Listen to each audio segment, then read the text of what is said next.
Hello दोस्तों, BPSC मस्त academy में आप सभी दोस्तों को नमस्कार। आज मैं लेके आया हूँ दोस्तों केमिस्ट्री से संबंधित आपको सचिवालय एसएससी या ग्रुप डी या आपको सिविल कोड के लिए महत्वपूर्ण 100 क्वेश्चन आपको बहुत इंपॉर्टेंट क्वेश्चन है दोस्तों, इसको देखना ना भूलें। लेकिन इससे पहले अगर आप मेरे चैनल पर नए हैं तो लाइक शेयर और सब्सक्राइब कर दीजिए ताकि वीडियो को और भी इसी तरह के वीडियो आपको देखने को मिलेगा दोस्तों। तो सबसे पहले आपको क्या करना है कि चैनल पर जाना है, चैनल पर जा कर के उसके बाद लाइक और सब्सक्राइब का जो बटन है ये लाइक कर दीजिए। उसके बाद ये इसको सब्सक्राइब कर दीजिए ताकि आपको बार बार नोटिफिकेशन मिलते रहेगा दोस्तों। उससे पहले मैं आपको एक मोटिवेशन जो आपको ऊर्जावान बनाए, कहने का मतलब कि आपको अंदर को शक्ति को जगाने का काम करे, आगे बढ़ने का काम करे, उससे हम कहेंगे। कहा जाता है दोस्तों कि जो हो गया उसे सोचा नहीं करते, जो हो गया उसे सोचा नहीं करते, जो मिल गया उसे खोया नहीं करते। सफलता भी उन्हीं को हासिल होती है जो वक्त और हालात पर रोया नहीं करते, जो वक्त और हालात पर रोया नहीं करते दोस्तों। जो हो गया उसे सोचा नहीं करते, जो मिल गया उसे खोया नहीं करते। सफलता भी उन्हीं की हासिल होती है जो वक्त और हालात पर भी रोया नहीं करते दोस्तों। इसी के साथ आज का पहला क्वेश्चन है दोस्तों, आज का एकदम लॉलीपॉप क्वेश्चन है जो आपको एग्जाम में प्रतियोगिता परीक्षाओं में हमेशा प्रतिवार पूछे जाते हैं। तो देखते हैं। कहा जाता है आधुनिक रसायन शास्त्र का जनक किसे कहा जाता है? आधुनिक रसायन शास्त्र का जनक किसे कहा जाता है? तो इसका सही उत्तर होगा दोस्तों एंटोनी लेवोजियर। कौन है? एंटोनी लेवोजियर। एंटोनी लेवोजियर है। द्रव्य की अवस्था को अधिकतम संख्या क्या है? कहा जाता है कि द्रव्य की अवस्था को अधिकतम संख्या क्या है? तो 5 है। कितना? 5 है। अगला क्वेश्चन है दोस्तों, वीडियो को लाइक करिएगा, शेयर करिएगा और सब्सक्राइब करिएगा। जितना ज़्यादा आप लोगों तक भेजेगा उतना ज़्यादा अच्छा वीडियो मैं लाऊंगा दोस्तों। तो तीसरा क्वेश्चन है समानता द्रव्य की अवस्था में भौतिक वर्गीकरण में अवस्था शामिल नहीं है। कौन सा शामिल नहीं है? तो द्रव्य की अवस्था में कौन सा शामिल नहीं है? तो गैसीय अवस्था शामिल नहीं है दोस्तों। चौथा नंबर क्वेश्चन है कि पदार्थ की उन अवस्थाओं में से एक जो बहुत ही कम घनत्व वाली गैस को अत्यंत कम तापमान के तहत ठंडा करके प्राप्त होती है। यानी पदार्थ की उन अवस्थाओं में से एक जो बहुत ही कम घनत्व वाली गैस को अत्यंत कम तापमान के तहत ठंडा करके प्राप्त होती है, उसे कहते हैं बोस-आइंस्टीन घनीभूत। बोस-आइंस्टीन घनीभूत कहते हैं। अगला क्वेश्चन है दोस्तों, वीडियो को लाइक करिएगा, शेयर करिएगा, सब्सक्राइब करिएगा। विज्ञान के संदर्भ में इनमें कौन सा गुण मिश्रण नहीं है? विज्ञान के संदर्भ में कौन सा गुण मिश्रण नहीं है? तो इसका सही उत्तर होगा दोस्तों, सही उत्तर होगा इसकी संरचना नियत होती है। क्या होता है? इसका संरचना नियत होती है। वीडियो को लाइक करिएगा, शेयर करिएगा, सब्सक्राइब करिएगा दोस्तों। निम्नलिखित में से कथनों में कौन सा कथन सत्य है? तो कौन सा कथन सत्य है? पानी ऑक्सीजन और हाइड्रोजन का एक यौगिक है। पानी क्या है? ऑक्सीजन और हाइड्रोजन का एक यौगिक है। अगला क्वेश्चन है दोस्तों, वीडियो को लाइक करिएगा, शेयर करिएगा। हवा एक क्या है? हवा एक क्या है? 2 या 2 तत्वों के यौगिक का मिश्रण है। क्या है? हवा 2 या दोनों तत्वों का यौगिक का क्या है? मिश्रण है। नेक्स्ट क्वेश्चन है दोस्तों, कह रहा है कि विश्व के प्रत्येक पदार्थ अत्यंत सूक्ष्म कणों से मिलकर बना है। किसने कहा था? तो ये कहा था कनाद ने। कौन सा? कनाद मुनि ने कहा था। निम्नलिखित में से कौन सा एक मिश्रण नहीं है? तो कौन सा एक मिश्रण नहीं है? ग्रेफाइट नहीं है। कौन सा? ग्रेफाइट नहीं है। नेक्स्ट क्वेश्चन है दोस्तों, वीडियो को लाइक करिएगा, शेयर करिएगा और सब्सक्राइब करिएगा। निम्नलिखित में से कौन सा पदार्थ एक मिश्रण नहीं है? तो एक मिश्रण नहीं है कौन सा? तो आपको इसका सही उत्तर हो जाएगा टीन हो जाएगा। कौन सा? टीन हो जाएगा। पदार्थ का परमाणविक सिद्धांत सर्वप्रथम किसने प्रस्तावित किया था? तो परमाणविक सिद्धांत जॉन डाल्टन ने दिया था। कौन दिया था? जॉन डाल्टन ने दिया था। नेक्स्ट क्वेश्चन है दोस्तों, वीडियो को लाइक करना है और शेयर करना है। किसी परमाणु के लिए प्लम पुडिंग मॉडल किसके द्वारा तैयार किया गया था? कौन सा? प्लम पुडिंग मॉडल किसके द्वारा तैयार किया गया था? तो इसका सही उत्तर हो जाएगा दोस्तों, ये हो जाएगा जे थॉमसन के द्वारा। किसका जरा? जे थॉमसन के द्वारा। आगे क्वेश्चन है कि एक परमाणु के 3 आधारभूत अवयव कौन कौन है? एक परमाणु के 3 आधारभूत अवयव कौन है? तो याद रखिएगा प्रोटॉन है, न्यूट्रॉन है और इलेक्ट्रॉन है। प्रोटॉन, न्यूट्रॉन और इलेक्ट्रॉन है। द्रव्यमान संख्या किसका योग है? तो प्रोटॉन और न्यूट्रॉन बराबर होता है द्रव्यमान संख्या। दोस्तों वीडियो को लाइक करना है, शेयर करना और सब्सक्राइब करना है। अगला है निम्नलिखित में से कौन सा एक न्यूक्लियन नहीं है? कौन सा एक न्यूक्लियन नहीं है दोस्तों? तो ये इलेक्ट्रॉन नहीं है। कौन सा? इलेक्ट्रॉन न्यूक्लियन नहीं है। वर्ष 1897 में इलेक्ट्रॉन का खोज कौन किया था?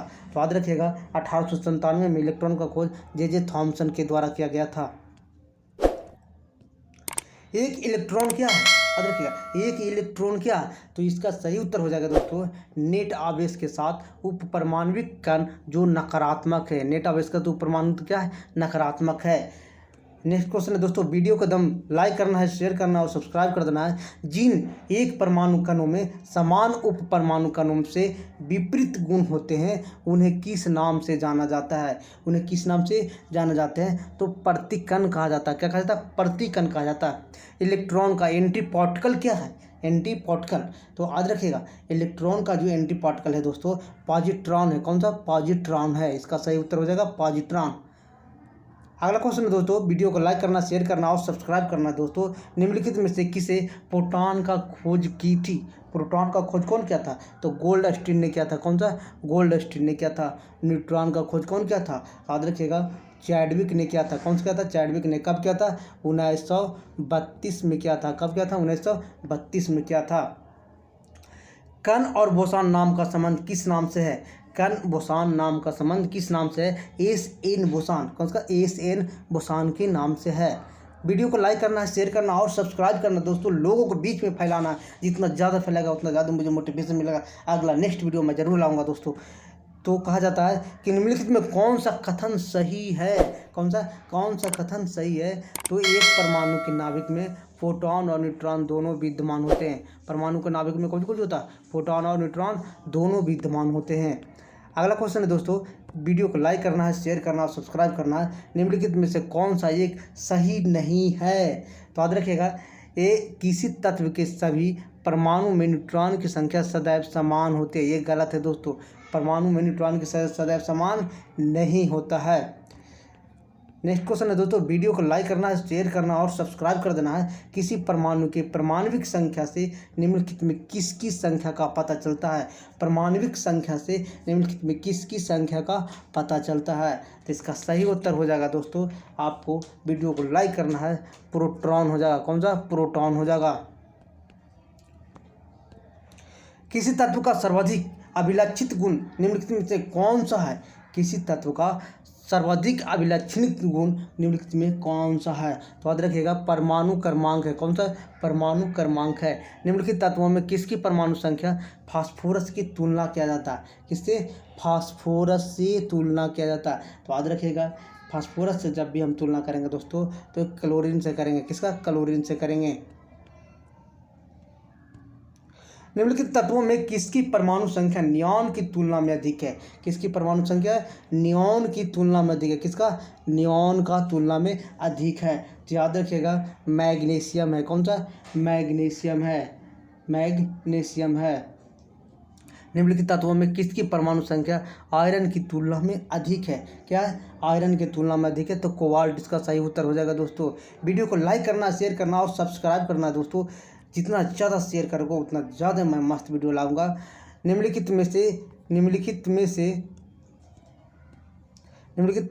तत्वों में से किसकी परमाणु संख्या क्लोरीन की तुलना में अधिक है? क्लोरीन की तुलना में अधिक किसका है? पोटेशियम का। किसका? पोटेशियम का है दोस्तों। निम्नलिखित तत्वों में किसकी परमाणु संख्या मैग्नीशियम की तुलना अधिक है? किसका? मैग्नीशियम की तुलना में अधिक है। एल्युमिनियम का है। किसका? एल्युमिनियम का है। वीडियो को लाइक करना, शेयर करना, सब्सक्राइब करना है दोस्तों।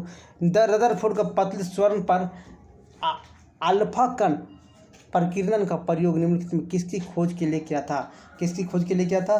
तो नाभिक, परमाणु नाभिक के लिए किया था। किसका? परमाणु नाभिक के लिए किया था। किसी तत्व के एक परमाणु की द्रव्यमान संख्या 23 एवं परमाणु संख्या 11 है उसमें होंगे क्या होंगे?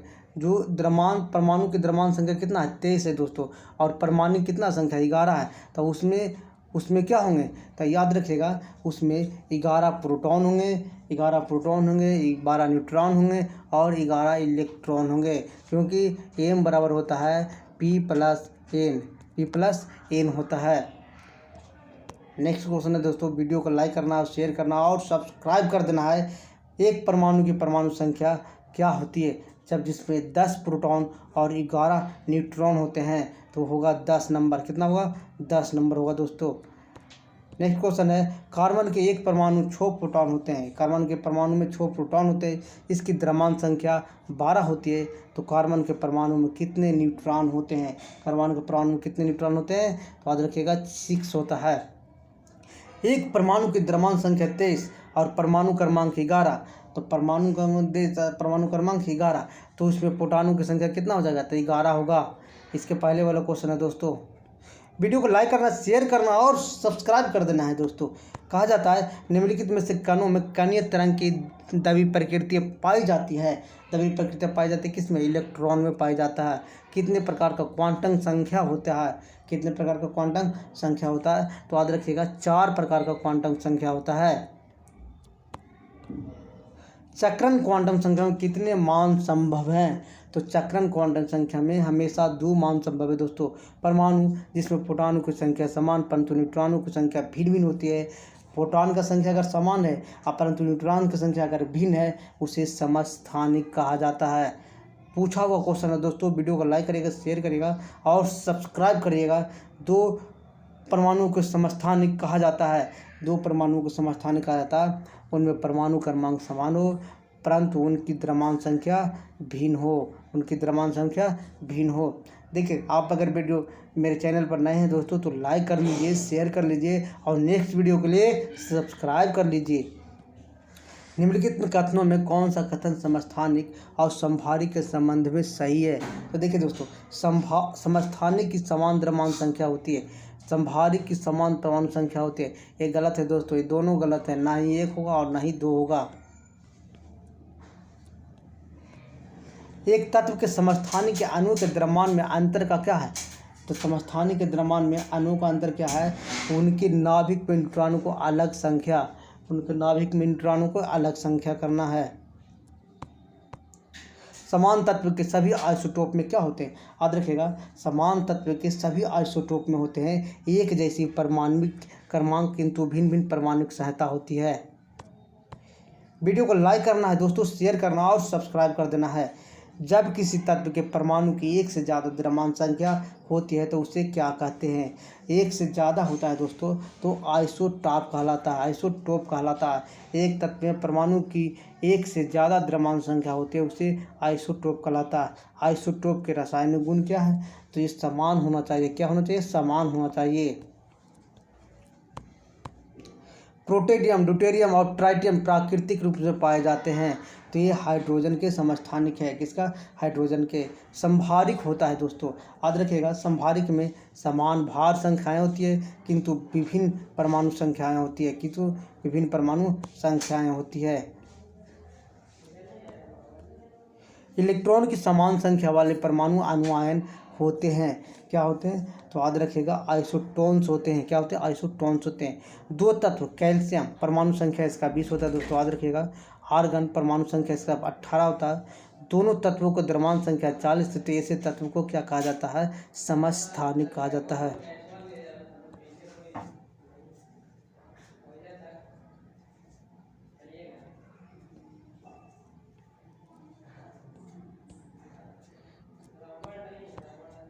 किसी तत्व के रासायनिक गुण धर्म किस पर निर्भर करता है, किस पर निर्भर करता है, तो याद रखिएगा तत्वों के सबसे बाहरी कोश वाले इलेक्ट्रॉन की संख्या पर। रेडियो सक्रिय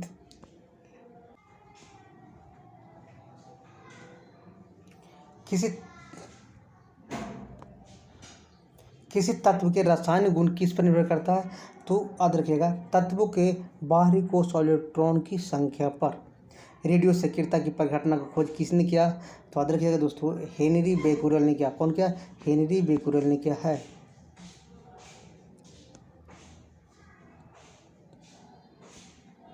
रेडियो धार्मिक का यूनिट क्या है, तो क्यूरी है, क्या है, क्यूरी है। रेडियो धार्मिकता नापी जाती है गीगर मूलर काउंटर के माध्यम से, गीगर मूलर काउंटर के माध्यम से।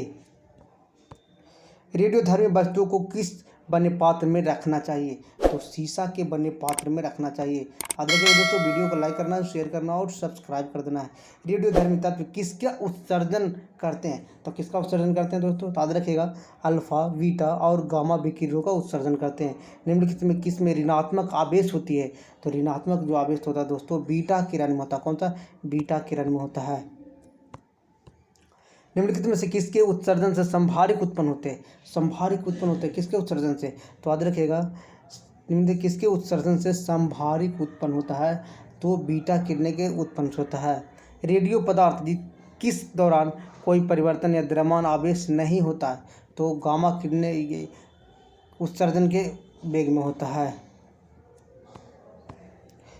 अल्फा, बीटा और बाएं की वेदन शक्ति अपने अवरोही क्रम में किस क्रम में होती है, तो अपने अवरोही क्रम में जो होता है पहले होता है गामा, बीटा और अल्फा। गामा बीटा और अल्फा, गामा बीटा और अल्फा होता है। न्यूनतम प्रगम शक्ति किरण कौन सी है, न्यूनतम प्रगम शक्ति होता है अल्फा किरण होता है। अल्फा कण के क्या क्या होते हैं दोस्तों, याद रखिएगा 2 प्रोटॉन और 2 न्यूट्रॉन होते हैं, 2 प्रोटॉन और 2 न्यूट्रॉन होते हैं। वीडियो को लाइक करना, शेयर करना और सब्सक्राइब करना है दोस्तों। आप अगर मेरे चैनल पर नए हैं तो ज़रूर करिए। होता है अल्फा पार्टिकल्स में होते हैं, अल्फा पार्टिकल्स में क्या क्या होता है, बिल्कुल हीलियम केंद्र के जैसा होता है, बिल्कुल हीलियम केंद्र के जैसा होता है। अगला क्वेश्चन है दोस्तों, वीडियो को लाइक करना है और शेयर करना। अल्फा कण 2 धनात्मक आवेश चार्ज होते हैं किंतु इसका द्रव्यमान में लगभग बराबर होता है, क्या होता है, द्रव्यमान लगभग बराबर होता है, तो हीलियम के एक परमाणु के द्रव्यमान के बराबर होता है दोस्तों। वीडियो को लाइक करिएगा, शेयर करिएगा और सब्सक्राइब कर लीजिए। रेडियो एक्टिव सामग्री में उत्सर्जन बीटा किरणें क्या कहलाता है, तो रेडियो एक्टिव बीटा किरणें केंद्रक में न्यूक्लियस के चारों ओर घूमने वाले इलेक्ट्रॉन, चारों ओर घूमने वाले इलेक्ट्रॉन। बाह्य किरणें किसमें बनी होती है, याद रखिएगा, तो विद्युत चुंबकीय तरंग का बाह्य किरण बनता है, यानी गामा किरणें किसका बना होता है, विद्युत चुंबकीय तरंग का बना होता है। वीडियो को लाइक करना है और शेयर करना और सब्सक्राइब करना है दोस्तों। किसी नाभिक के गामा क्षय से क्या होता है, किसी नाभिक के गामा क्षय से क्या होता है, तो याद रखिएगा न तो नाभिक में द्रव्यमान संख्या बदलती है और न ही परमाणु क्रमांक बदलता है। गामा अगर क्षय हो जाएगा तो ना नाभिक में द्रव्यमान और बदलती है और ना ही परमाणु क्रमांक बदलता है। निम्नलिखित में से कौन सा एक रेडियो सक्रिय तत्व है, कौन सा एक रेडियो सक्रिय तत्व है, तो प्लूटोनियम। कितना, प्लूटोनियम है। कार्बन डेटिंग की निम्न आयु निर्धारण हेतु प्रयुक्त होता है, तो याद रखिएगा दोस्तों जीवाश्म का प्रयोग किया जाता है। कार्बन तिथि निर्धारण कार्बन का कौन से समस्थानिक प्रयुक्त होता है, तो याद रखिएगा C614 यानी ए ऑप्शन सही है दोस्तों इसका।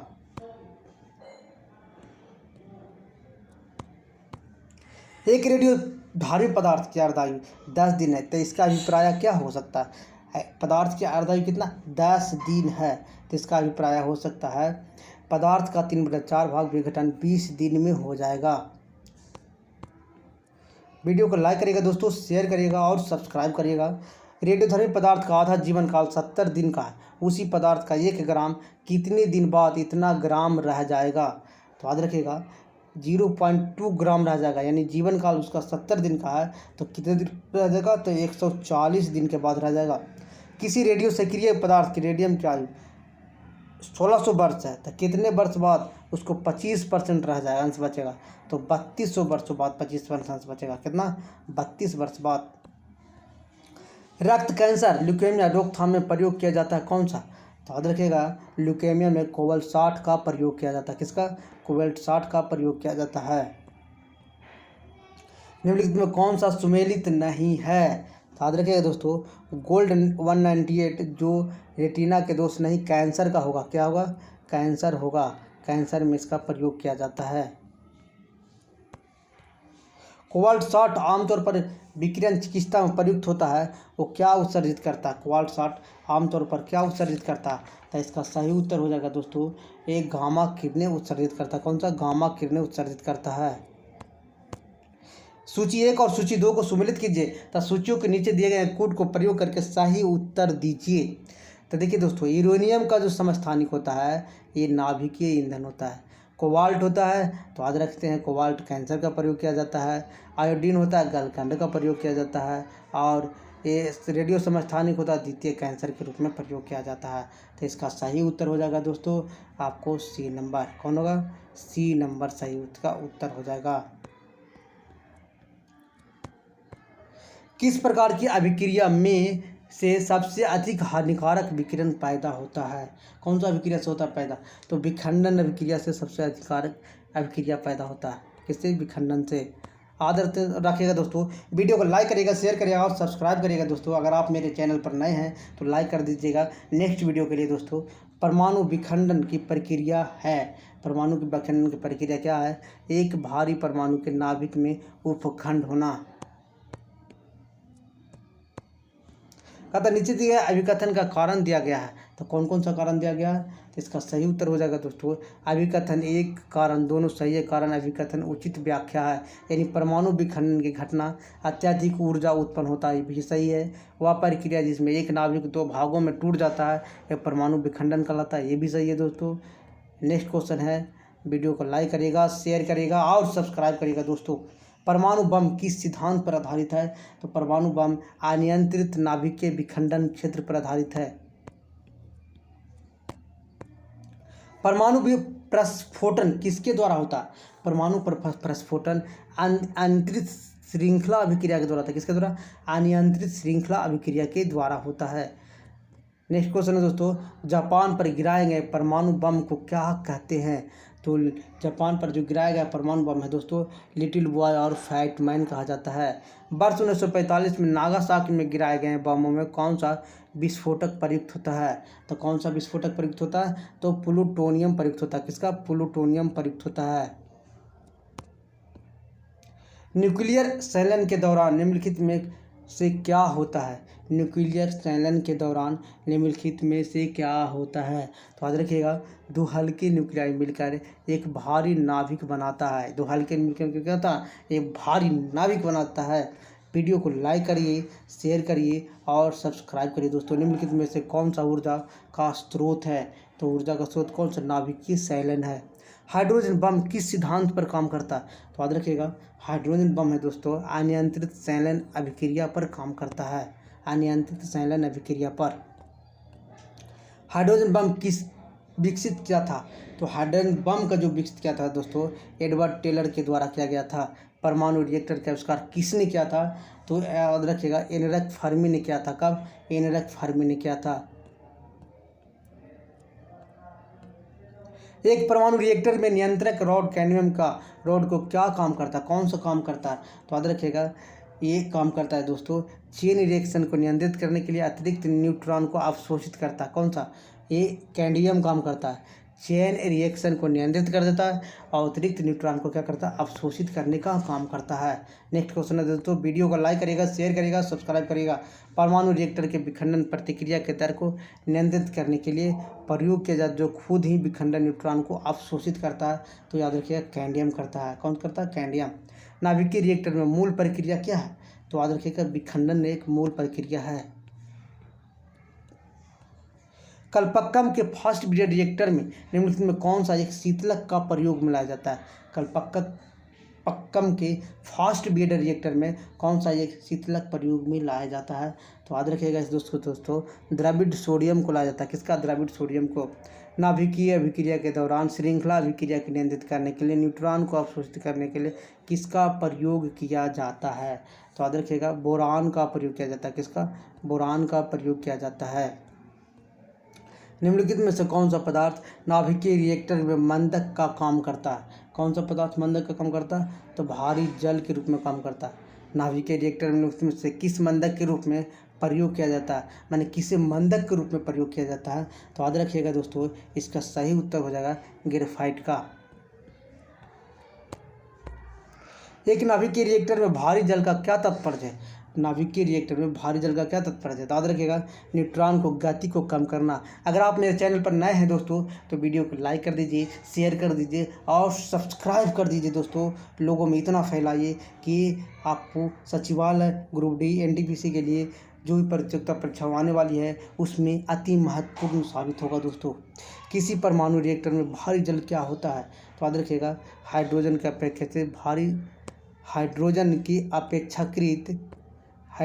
अपेक्षाकृत भारी समस्थानिक का एक ऑक्साइड है ना। तो भारी जल देखो D2O होता है दोस्तों, इसका सूत्र है। अब पानी का H2O होता है। तो हाइड्रोजन के जगह पर क्या हो गया? D आ गया, यानी ड्यूटेरियम हो गया, यहाँ हाइड्रोजन है। तो वीडियो को लाइक करिएगा दोस्तों, शेयर करिएगा और सब्सक्राइब करिएगा दोस्तों। जितना ज़्यादा वीडियो शेयर करेगा नेक्स्ट पर मैं लेकर आऊँगा। थैंक यू दोस्तों।